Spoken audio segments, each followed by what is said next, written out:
Hi everybody, welcome back to my channel. My name is Audrey Tuka and you have come to the right place. Okay, so today's video is a very different video. It's more of a teach video. Why am I teaching in this video? I feel like for a while I've been a lot frustrated with just certain things, and the things that get me the most frustrated are things that are related to like inner well-being or mental well-being. And so I'll give you guys a little bit of a history and then I'll tell you guys why I'm talking about mental wellness or mental illnesses today. So I'm still fasting. So this is actually going to be video number 9 because today is day 9. I am still fasting, just so you guys know, for those of you that have been tracking along with me. And if you're not currently tracking along with me, I'm on a 21-day fast. It's more of a spiritual fast this time around, not necessarily for weight loss, but I am tracking my weight loss progress on YouTube for those that will choose to view it. If you're not currently subscribed, please go ahead and subscribe. I have a ton of fun content that I have planned for you guys. And this year, I really want to really help people get to a place where they are mentally sound, where you can actually say, I know how to regulate my emotions and I know how to regulate myself and I don't get into depression like I used to, or that's just that kind of stuff that I want to hear this year. Not like, okay, I'm struggling. It's okay, we all go through struggles, but do you have the tools to be able to deal with when you are struggling? Now, why do I have so much passion for this is because I have literally worked in the mental health field for about a little over 13 to 15 years now. And I've seen all kinds of issues. I've worked both with adults and with children. And so I'm that person that comes from, I've seen the clinical side of things, and I've also seen like holistic side of things, which is like spiritual practices and stuff. And so I am like the perfect blend of both clinical and the spiritual side of things. And why I'm just really passionate about this because I've suffered mentally for a really long time. And it wasn't until I got to a point where I was and mine was just like, it was miraculous because God literally helped me through the process myself. And so all the stuff that I've learned and stuff might not necessarily be the clinical way of doing things, but I know that they work. They worked for me and I know that I can duplicate them and they work. I can replicate them, okay? So if you choose to want to hear what I have to say, definitely stay tuned for what I have to say. Back to a little background. I jump around a lot. I'm so sorry, you guys. And I realized like even on this fast, my thoughts are like, they're all over the place. They're like literally jumping around and stuff like that. And so I'll try to stay on the same page so you guys can keep on track or keep up with me. Okay, so I'm gonna be myself 100%. I'm not gonna rush this process because usually what I find myself doing is I make videos and stuff like that, and sometimes I'll find myself rushing myself just to appease certain people that don't have the patience to watch videos. If you don't have the patience to watch a video that potentially could help you, that's on you. Like if you miss out on what I got to say, that's on you, again, on you. Okay, so anyways, I've worked in the mental health field. You guys, it's very frustrating the way that we approach mental health because it doesn't work. Mental health from the standpoint of clinical settings doesn't work. You know why? Because we cannot talk about mental illness and not talk about emotions. Emotions drive how you feel mentally. And so if we never talk about people's emotions and we want to just like come from like the situations and stuff like that, and sometimes people don't even come from the situations, they just want to medicate you. Like honestly, I am so grateful to God that I never went into anyone to clinically diagnose me and put me on anything because I would have been a wreck. It would have ruined me. I know grown folks that have been on medication since they were teenagers and now they can't function without the medication. We are so quick to medicate things that can easily be fixed if we just talk to people. If you hear a person's story, okay, you can easily identify why they feel the way that they feel. The way to correct mental illnesses is to get to hearing people's stories. We got to start hearing, what are you going through? People's got to be, they have to have a safe place where they can actually voice out what it is that they actually are going through. Because if you don't have a safe space, my God, it is so hard. I'll give you guys a little bit of another history here. I am of African descent. I'm Nigerian. And so growing up in a household, my dad's a pastor. And so I'm a PK, and pastor, preacher's kid. So the first strike is, you're African. We don't talk about feelings, okay? We're not going to be talking about like, oh, you depressed? Why? You got food on the table and a roof over your head and you go to school. You're supposed to be content, okay? And then you have a pastor for a dad. We're supposed to be positive. Hello, we're positive. We got Jesus in our life. Let's be positive.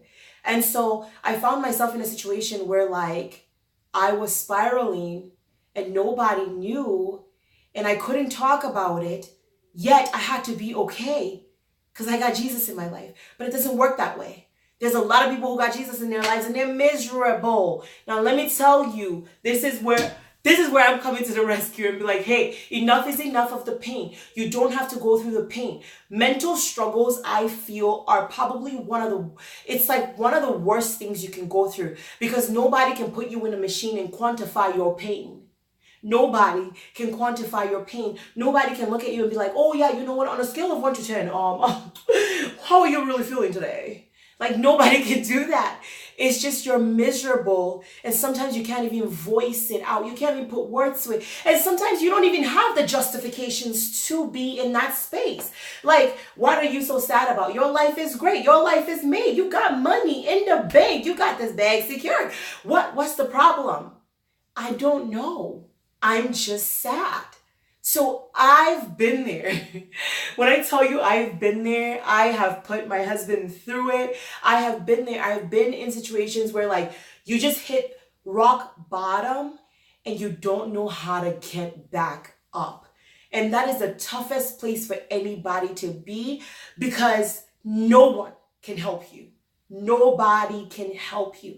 And so I want to start a series that actually really, really empowers people to be able to deal with your emotions or regulate your emotions. I want to show you how to get the confidence so you don't have to be going through all the turmoil. I want to show you how to be able to self-regulate, how to now be able to self-empower yourself so you don't go through those deeps and stuff, or the dips, the dips and stuff like that you usually will go through. If I had to be diagnosed at the time when I was going through stuff, I would say they would definitely diagnose me with seasonal depression. That was the biggest one for me, was seasonal depression. And then I was just so angry because nobody understood.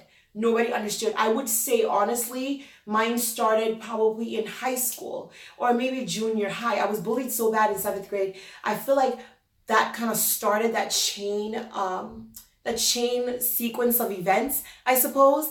And I just became super, super, super, super angry. Anyways, so let's jump into this video. Now that you know a little bit of history or whatever and stuff like that, I will share a lot of my stories and stuff like that, because I can only tell you guys from my perspective. I'm talking to my camera right now. I'm talking to my phone in the middle of a room all by myself. So I can't really see you guys. But what I do in my, one-on-one coaching, because I do work with clients one-on-one, and what I do with them is walk them through a lot of processes like this. But I want to give you guys a background so you guys understand that we have to reprogram our minds if we're going to solve issues. Okay, so today we're going to be talking about mental illness. I was born to be a teacher, you guys. I love this stuff so much. Okay, so we're going to talk about mental illness. And I don't like this phrase at all. And the reason I don't like the phrase mental illness is because when you say mental illness, you're saying that there's something wrong with that person. So this right here just needs to be canceled. Canceled. Like, don't ever identify yourself as a mentally ill person. There's nothing wrong with you. Yes, you might be going through depression. Yes, you might be in fear. Yes, you might be having panic attacks. You might have mood swings. You might be depressed. You might be impulsive. You might have risk behaviors, but you are not mentally ill, okay? And I will show you that over a course of time. Anyways, now, I would prefer the phrase mental well-being. Don't you guys just love it? I love it. I feel like it's so much better than mental illness. Like, mental illness just has this negative connotation to it. So when you tell somebody, oh, you're mentally ill, you're literally like saying, we're done with you because you mean nothing to us in society because you're among the scraps over there. That's a problem, because no human being belongs to a scrap. No human being should feel that way. We should not make anybody feel that way, okay? So mental well-being is what I will be using for the course of this series, or whenever I make my videos, I will say mental well-being because I hate this phrase. This phrase says there's something wrong with you, okay? Mental well-being. Now, you cannot talk about mental well-being without addressing emotions. Emotions drive your mental well-being. Your emotions drive your mental well-being, and vice versa. The way you feel mentally will regulate your emotions, and the way you're emotionally feeling will result in how you feel mentally as well. And so you can't separate these two. So that's why you would hear a lot of people will say like mental and emotional well-being. Okay? So I want to talk about, I think I'll talk about emotions in another video because that's a huge one. But so what does it mean to be mentally well, or mentally sound on the inside? It means that you're actually able to cope with the stressors of life. Like when you have stressful situations that come at you, you're able to navigate them. You're able to actually deal with them. You're able to actually solve them. You don't it doesn't cause you to get into this space where okay, for example, I used to have these days where when stressors would come at me, you guys, I literally crawl back in bed. That was the way I was dealing with it. And that's not really dealing with it, because by the time you wake up, it's right there staring at you. You crawl back in bed and cover yourself up. I know a ton of people do this. So if you're judging, joke's on you. Anyways, but it means that when you're mentally sound or mentally well, you cope with stressors of life very easily. When you're mentally well, you have a positive outlook. You have a positive outlook on life. You have a positive outlook on your purpose. You have a positive outlook on your potential. Okay? So you're not feeling like, I can't really do that. What am I even here for? I'm so worthless. See, when you're mentally sound and you have this mental clarity and stuff, you're a great contributor to your community. You begin to serve other people. It gives you joy to serve others. You're a positive aspect where people can say, oh, that person comes in and they do such a good job. That person comes in. Gloom and doom don't follow you. When you're not mentally sound and you identify as a mentally ill person, you're the person I'm trying to duck. When I see at Walmart or at Target, or if I'm at Sam's Club, if I'm at Costco and I see you, I'm ducking. You know why? Because gloom and doom just kind of follows you around. You're like, oh, woe is me. Woe is me. No, we have to get out of that mind space, okay? So realize this. This is one thing that I really want you guys to realize, is that you have the power. Where am I going to write this? This board is already full.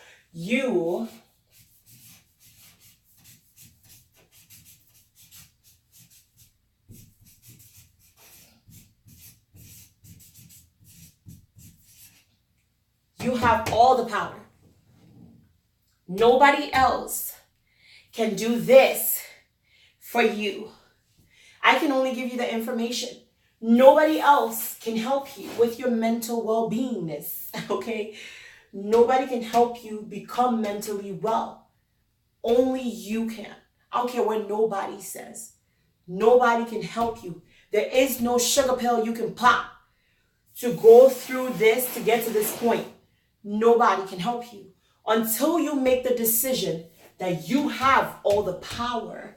You can't go through this process. So that's one thing I want you to realize, is you have the ability to be able to transform your life. It is your responsibility to know that you have the power. Okay? So let's even go through it. How do you know that you're not mentally well? That's a good question. Thank you. Thank you. I know I asked it. I'm so good at this. Okay, how do you know you're not mentally well? Let's go into it. Negative signs that you're not mentally well is you have anxiety. Anxiety for me, how I classify anxiety is I also classify anxiety as the fear of unknown.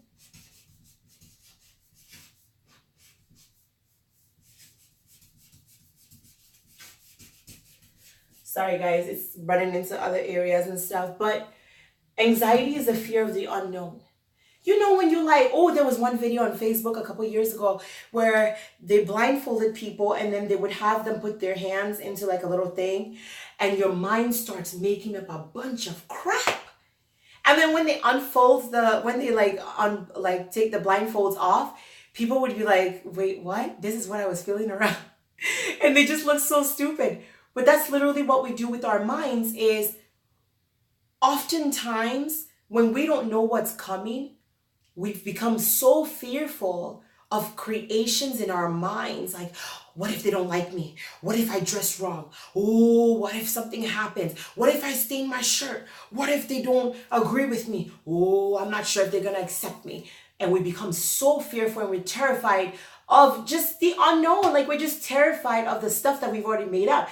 But a lot of the times, the funniest thing is a lot of the times when you actually follow through on the stuff that you need to do and you're like, wait, that wasn't so bad. What was I freaking out about? So we freak out about the unknown. That's majorly what causes anxiety. And so whenever I'm around people who are having anxiety, I like asking them, what are you so afraid of right now? Like what's triggering that anxiety? Like what's the fear that you're having right now? And that's a huge one to identify, because once you identify what it is that you're fearful of, then you can actually address it and anxiety is alleviated a little bit, okay? So now this fear and panic attacks. Fear and panic attacks, you guys, I really want to like just grab people and just shake them and be like, hey, listen, I have such easy ways for you to go through this thing very easily. So fear and panic attacks I put them together because you cannot have a panic attack if you're not afraid of something. If you're not anxious of something, you will not have panic attacks. And so it's really dealing with fear. And what I've realized a lot is a lot of millennials fall into this category. I'm a millennial too, but a lot of millennials fall into this category. And it's like, why are you so fearful? What are you so afraid of? That's where we start in the healing process, okay? Now, depression. Depression is huge. Depression is huge because I will actually, I'm going to dedicate a special video just to depression because like, I went through it so long that I feel like I have come to a place where I'm close to mastering this thing, okay? And I'm really excited about it because I can definitely help people along this area. When you're depressed, you guys, what I don't like is when people are like, well, why are you depressed? You have no reason to be depressed. Your life is great. Why would you be depressed? You should not be depressed. Oh yeah, because I'm just choosing today to be depressed, because like, well, thank you. My life is so great. And I'm just like, I'm just choosing to be depressed. Today's a great day to be depressed. Nobody wakes up and says, today is a great day to be depressed. Nobody does that. Okay? So I feel like people need to be a lot more sensitive to people that are going through things. We need to be a lot more compassionate.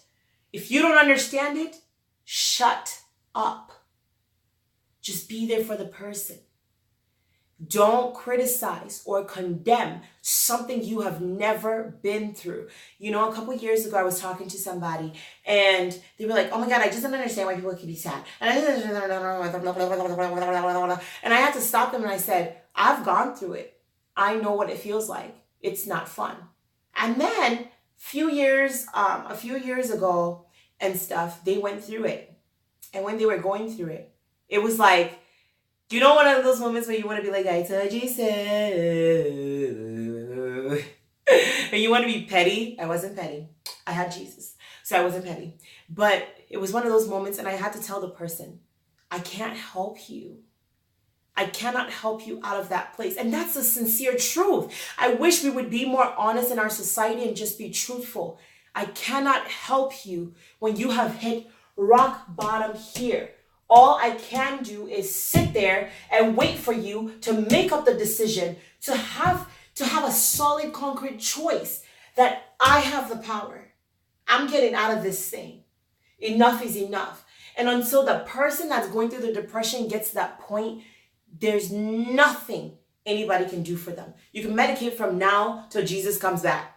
Nothing is going to change. It can go away for a little while, but they'll still keep going through it, because what happens is when there's a brokenness on the person, it creates a loop. Okay, and I call it a loop. I call it a loop because it looks like this. Hold on, let me show you guys a little bit what I mean. If you are broken right in here, you can go on for a while, but eventually you circle back to that loop. So it creates this like loop and stuff like that, okay? Now, until you eliminate this, you will never have a straight path. That's such a complicated diagram. I'm going to figure out another way to describe this, because this is awful. But literally what a loop is just you just circle back. You will always circle back to this loop, this place right here of hurt, pain, shame, guilt, all the bottom feeder stuff. So shame, guilt, apathy, grief, fear. You will always circle back to these. Like if you're on the bottom right here, you will always circle back. That's the truth. So, and until you're able to actually get yourself out of this area, if you don't sum up the courage to be able to say, hey, I've had enough. I'm going to battle this thing and I'm going to win. You will never stop doing this. This is why, like, you see relationships, people attract the same type of people and they're like, I'm so frustrated. I don't know why I keep attracting these people. There's a brokenness on the inside of you that needs to be addressed. Until that brokenness is addressed, you will keep attracting the same people. Oh, I keep getting the same type of jobs. I don't know why. There's a brokenness on the inside of you, something that needs to change. And a lot of it has to do with your mentality. When we talk about healing, a lot of it is mental, okay? I like the word healing. I like the word healing because it's literally being, it's a gradual process to eliminate a belief system that is not serving you, okay? That's how I like healing. That's why I like the term healing. It's because mentally you need to heal if it's not well. Okay, so when you heal it, you become well. Okay, another negative sign that you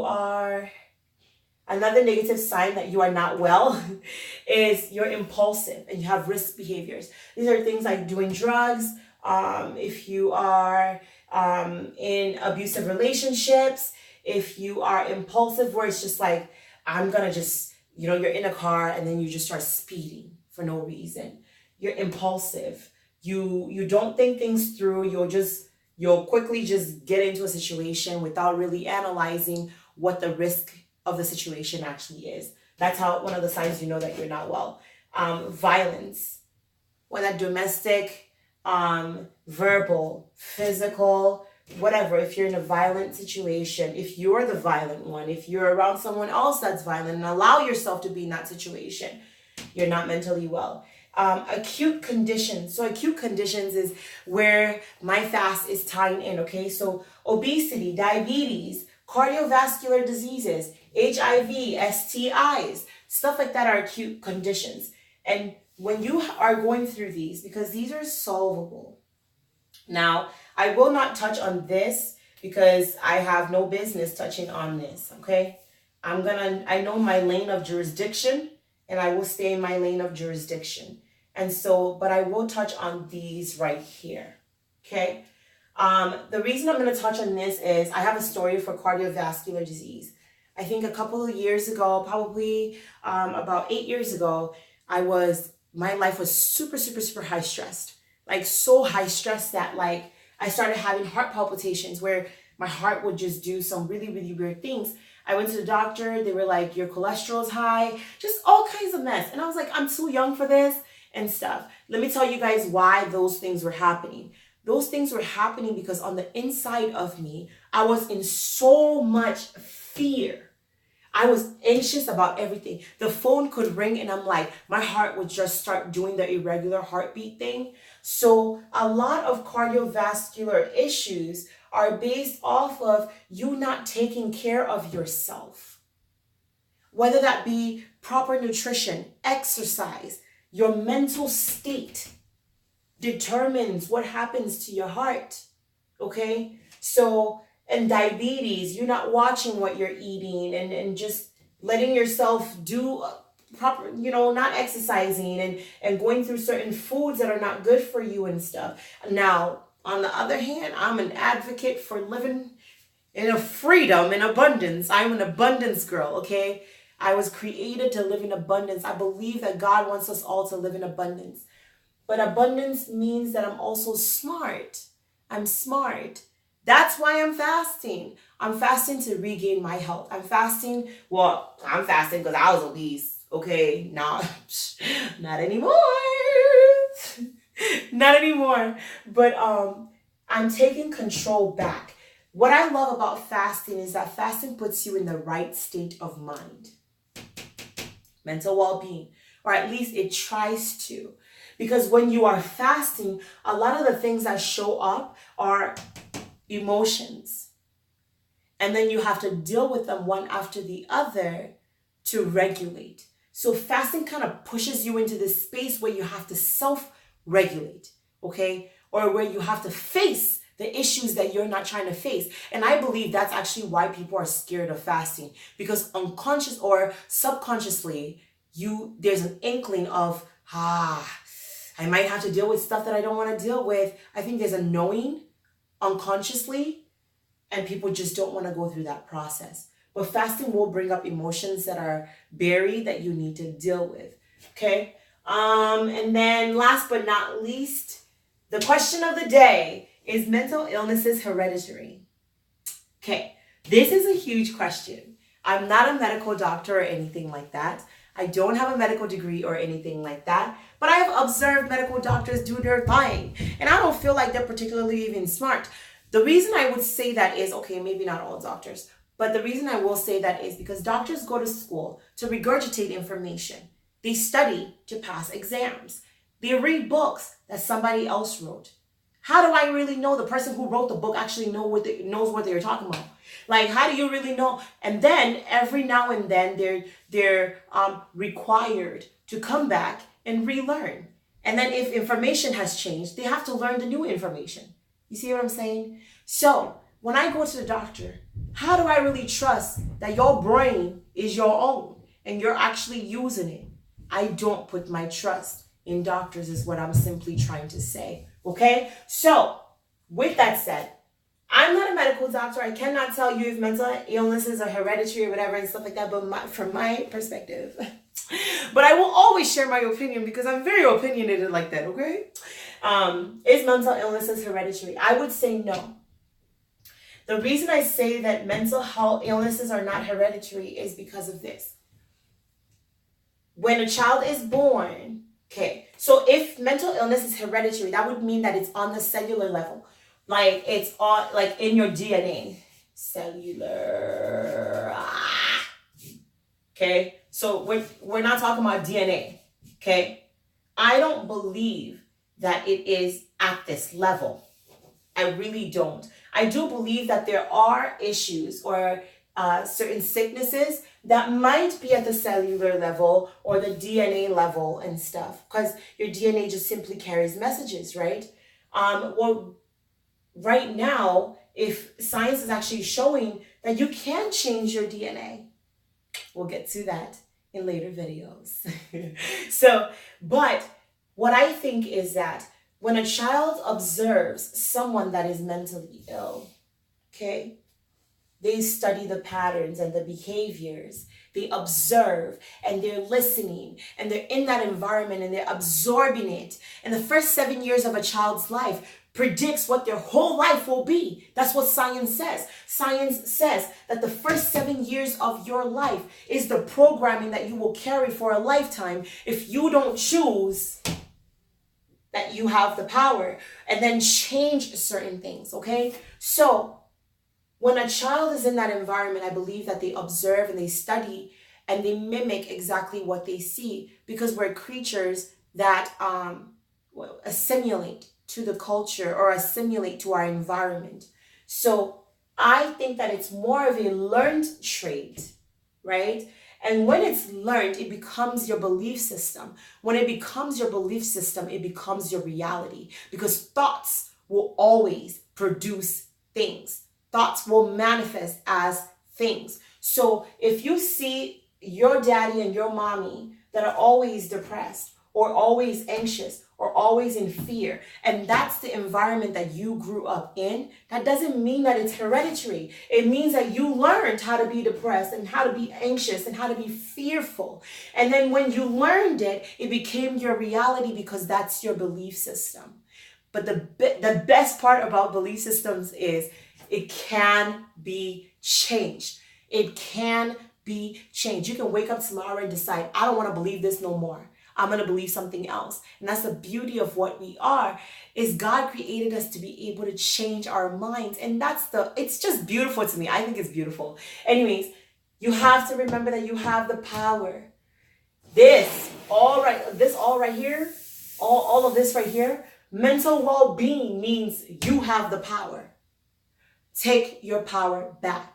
What society tries to do and what our environment tries to do is to strip us of what the essence of who we are, so we feel powerless. But it's time to take back your power. It's time to get unstuck. It's time to regain your health, because health is wealth, baby. And I'm telling you, you can do it if you just memorize this phrase. I have the power. I am power.